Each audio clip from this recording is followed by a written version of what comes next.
Most European markets this morning are closed for a May Day holiday across the region, but the UK's FTSE 100 index is open and is trading up around about 30 points at the moment, while in the currency space the euro is also doing a bit better, up around 131, while sterling has jumped to its highest level since mid-February. And in the peripheral space, both Italian and Spanish bond yields are relatively calm at the moment. Good morning, I'm Ishaq, Siddiqi, and welcome to another Daily Market Bite. I'm going to give you a quick idea of what's going on in stock markets today. Like I said, most of Europe is closed, core Europe, so the DAX and the French CAC index, both closed for public holidays. That's the same case for most European markets. In the UK, however, it's business as usual, and we are mostly higher across the board. We're about 30 points higher on the FTSE, as I said, and most of the gains this morning have been driven by increased optimism over the global economy, given the fact that Italy seems to be in the right direction with having a government in place now. Of course, we still have worries about a global slowdown, and that came in through a weak China PMI reading. But in the UK itself, we had a better than forecast UK PMI manufacturing number coming in at around 49.8 versus expectations of 49. So edging closer to that 50 mark. Above 50 will signal expansion. Below 50 would signal contraction. So we're still in contraction mode, but we are edging closer to expansion, and that has been a key positive for investors today.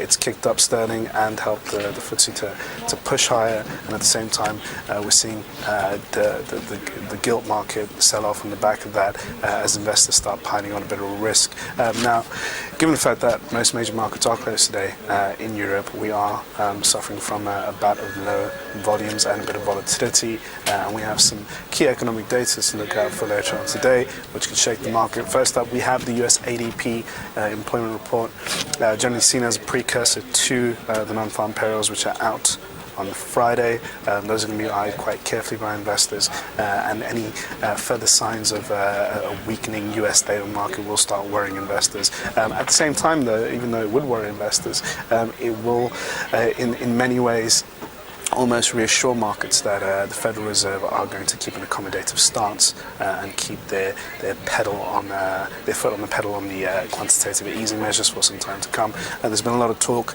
and rhetoric out of Fed members in recent days, leading up to the Fed policy meeting later on today, that we may see the central bank temper QE, perhaps halt it or even end it by the end of 2013. But if we continue seeing a weak batch of US data, it would suggest that the Fed needs to keep pumping additional money into the system, and that for risk assets is a key positive, and it's one of the reasons why we've been driving so much higher over the last 6 to 8 months, this central bank activism that we've seen across the board from not only the ECB with their bond buying program, but from the Fed, by the Bank of England, and also now the Bank of Japan.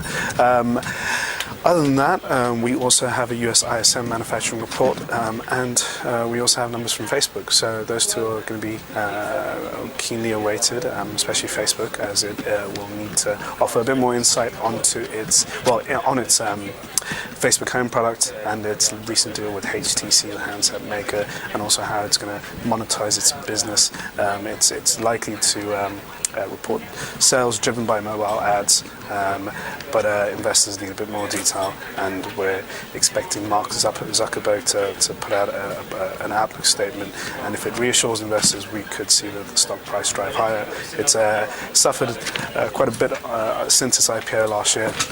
Facebook hasn't been a stock that investors have been too keen on because of the way it has to monetize its business. There's a lot of confusion around that, but it seems that investors could be in for a bit of a surprise later on today if management can actually lay out a plan to reassure investors that Facebook is a good pick.